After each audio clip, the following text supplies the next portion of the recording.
확인을 해보겠습니다. 자, 보면, 자, 이성계 일파라는 말로 오죠. 자, 이성계. 자, 조선의 초대왕이죠. 그죠? 이성계입니다. 자, 이성계 일파가 사전을 개혁하기 위한 것과 때를 같이 했다. 사전을 개혁했다는 말이 있는데, 사전의 뜻을 한번 생각해 볼까요?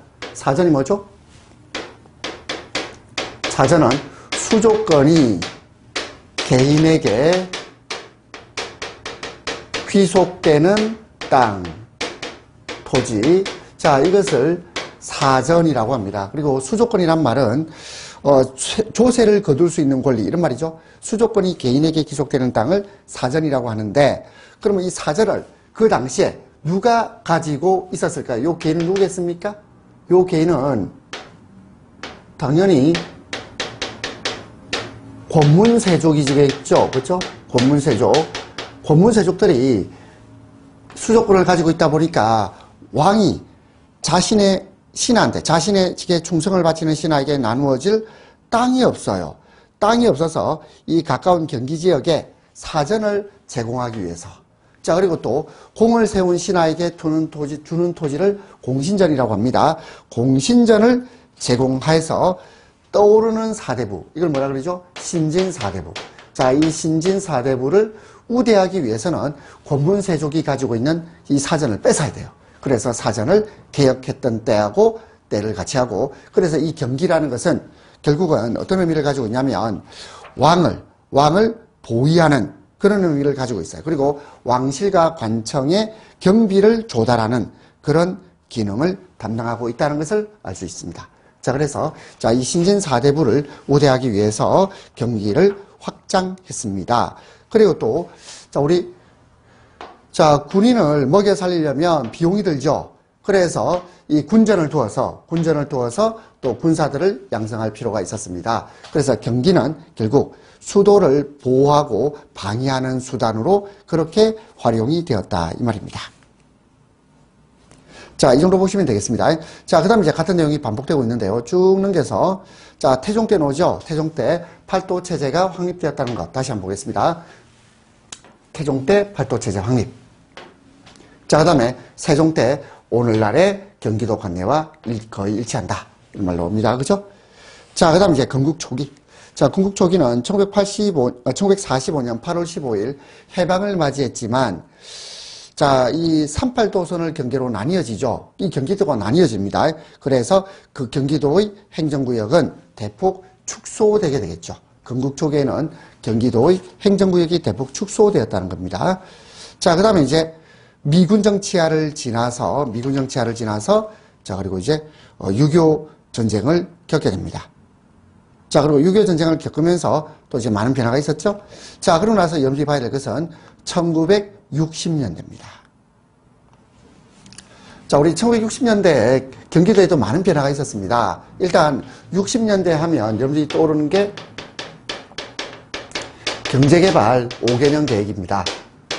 자, 경제개발 5개년 계획이 자, 시작되면서 고도의 경제성장이 이루어지게 됩니다. 그래서 농촌 인구가 도시로 유입되게 되고, 그리고 또 행정구역이 대폭적으로 개편되게 된다. 그래서 행정구역의 대표적인 개편은 경기도 지역이라고 해서 예외가 아니었겠죠. 여기까지 보시면 되겠고요. 자, 그 다음에 이제 경기도의 연역에 대해서 보겠습니다. 자, 원래 경기도 땅은, 자, 원래는 만가 진안의 땅이었어요. 자, 만가 진안의 땅이었습니다. 자, 만가 진안의 땅이었는데, 자, 근데 이것을, 진왕의 지배하에 있었다, 이렇게 표현을 하고 있습니다. 진왕의 지배하에 있었습니다. 자, 그러다가, 자, 백제의 시조 온조. 자, 온조가 광주를 도읍지로 해서 백제를 건국하게 되고, 따라서 400년 동안 백제의 영지가 되게 됩니다. 자, 그 다음에 광개토대왕. 자, 이 고구려 광개토대왕 때 한강유역으로 진출하죠. 그래서 자, 임진강, 한강 양유역 일대를 점령하게 되고, 그리고 이것을 자, 한강유역을 본격적으로 진출한 것은 또 누굽니까? 광개토대왕에서 장수왕으로 이렇게 왕위가 개성되면서 장수왕은 본격적으로 남하 정책, 장수왕의 남하 정책을 펴게 되고, 이 장수왕의 남하 정책으로 인해서 이 한강유역은 고구려와 백제 양국 간의 분쟁이 되었고요. 그리고 또 신라가 한강유역을 완전히 장악하게 됩니다. 자, 신라의 왕 누굽니까? 진흥왕이죠. 자, 진흥왕이 한강유역을 또 차지하게 됩니다. 그리고 또 이 신라가 삼국을 통일하게 되는데, 이것은 676년이죠.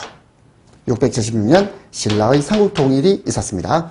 자, 그 다음에 이 통일신라 경도광 때 전국을 구주로 나누죠. 구주로 나누고, 그리고 이제 경기도는 한주에 속했습니다. 한주. 그리고 고려 성종 때 10도제로 실시하게 되는데, 그때 이 경기도는 관내도라고 불리게 됩니다. 관내도.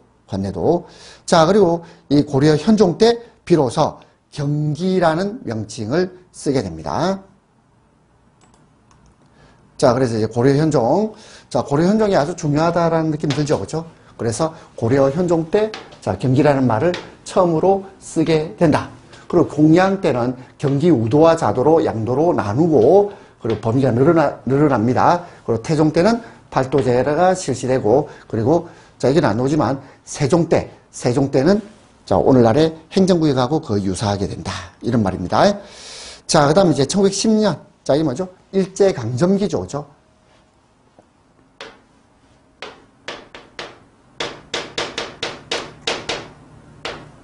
자, 일제가 강제로 우리나라를 점령하고 있을 때입니다.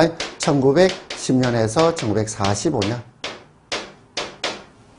자, 한일 병합, 한일 합방이 있었고요. 자, 그 다음에 이제 쭉 넘겨보겠습니다.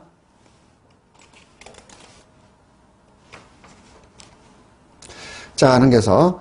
자, 그 다음에 이제 1940년대를 지나서 1950년대, 그리고 6.25 전쟁을 거치면서, 자, 54년, 63년, 이렇게 쭉 되어 있는데요. 자, 이 내용도 마찬가지입니다. 여러분이 읽어보시면 알겠지만, 어느 면이, 승격을 하거나, 어디 편입되거나, 또는 분리되거나, 뭐 이 정도 개념이거든요. 자, 그래서 이것도 쭉 넘어가겠습니다. 자, 쭉 넘어가겠습니다. 자, 쭉 넘어가서, 자, 제가 볼 때는, 자, 뭐 이 내용도, 자, 시험 문제로 하기에는 뭐 그다지 적절치가 않습니다. 적절치가 않기 때문에, 자, 한 번 정도만 읽어보고, 자, 쭉 넘어가시면 되겠습니다. 자, 그 다음에 이제 출제 가능성이 높은 것, 경기도 문화에 대해서 보겠습니다. 자, 우리 경기도 문화는, 자, 유네스코가 지정한 세계유산. 자, 세계유산에 등재된 것을 우리가 확인해 볼 필요가 있는데요. 자, 그러면, 유네스코가 지정하는 세계유산에는 세 가지가 있습니다. 자, 먼저 문화유산, 그리고 자연유산, 그리고 복합유산 세 가지가 있어요. 자, 그래서, 자, 문화유산, 자연유산, 자, 그리고 또 복합유산 세 가지가 있게 됩니다. 자, 그 다음에 이제 우리는, 자, 이 문화유산과 관련해서 한번 예를 들어볼까요? 자, 실제로 이제 출제될 가능성이 이제 있는 영역입니다. 자, 제일 먼저 수원화성을 꼽을 수가 있겠습니다. 자, 수원화성. 자, 수원화성은 어느 때, 어느 왕 때 만들어졌나요? 자, 이건 조선시대죠. 조선 정조 때입니다. 조선 정조 때. 자, 그리고 수원화성을 자, 축조하는 데 있어서 총책임자가 누구였습니까? 정약용이죠. 정조의 총애를 받은 정약용 선생이 되겠습니다. 그리고 이 정약용 선생이 자, 이제 특별한 기구를 만들어서 그래서 인간의 노동력을 적게 들이면서도 최대의 효율을 끌어올렸던 그런 기계가 있는데 그 기계 이름 뭐죠? 거중기죠. 거중기. 그래서 수원화성을 축조하는 데 있어서 거중기를 활용했었죠. 자, 세계 문화유산으로 등재가 되었습니다. 자, 그 다음 또 뭐 있을까요? 또 남한산성이 있죠. 자, 그리고 이 남한산성은 자, 조선시대 조선왕 인조 때입니다. 그렇죠? 인조 때 만들어집니다. 그렇죠? 인조 때 축성됩니다. 그리고 물론 자, 이 인조 때 병자호란이 일어나게 되고요. 그때 이제 우리 남한산성에서 인조가 고립되어 있다가 결국 청나라 왕에게 굴복을 하고 이제 항복을 한 그런 역사적인 사건도 있었습니다. 자, 그 다음에 또, 자, 남양주,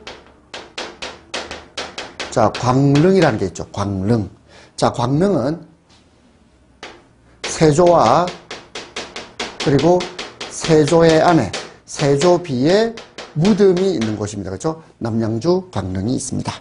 자, 이 세 가지가 자, 유네스코의 세계문화유산으로 자, 등재가 되어 있습니다.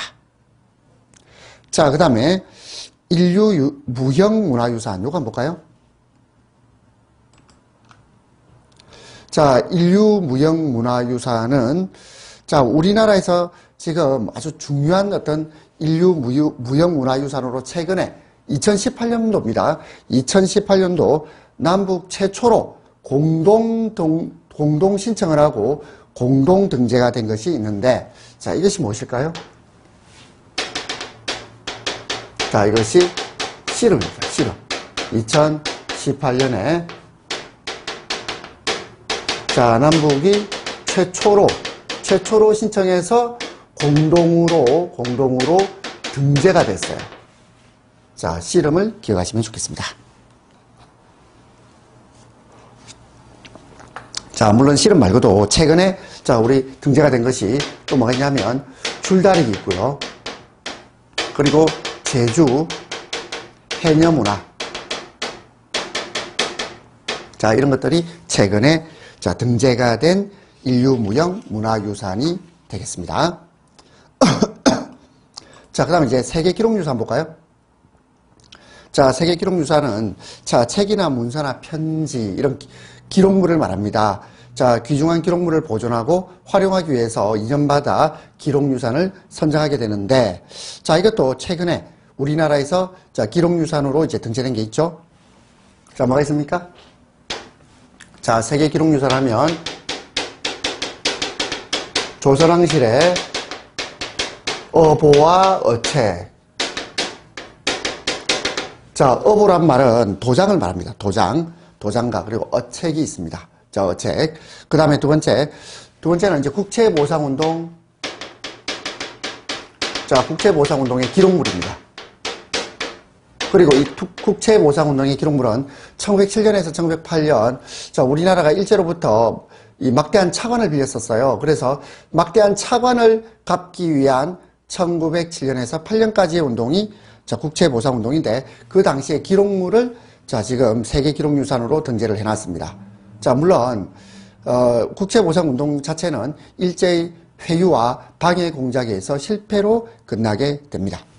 자, 그 다음에 이제 임진왜란이 끝나고, 자, 에도 막부의 요청에 의해서 조선통신사가 12번 왕래를 하거든요. 이 조선통신사의 기록물입니다.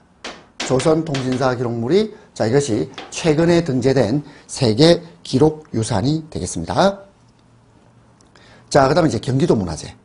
자, 물론 이제 경기도 문화재 숫자를 한번 보세요. 국가지정 문화재가 171점, 도지정 문화재가 424점, 그리고 향토 문화재가 15점이죠.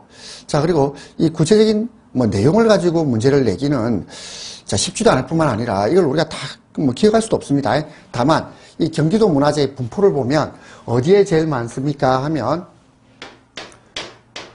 자, 경기도 문화재는 용인시에 가장 많이 분포되어 있습니다. 가장 많이 분포되어 있다. 자, 여기까지를 보면요. 자, 우리는 자, 경기도의 역사와 문화에 대해서 이제 간단하게 봤고요. 자, 그 다음에 이제 경기도의 시책, 정책을 시행하는 시책에 대해서 보도록 하겠습니다.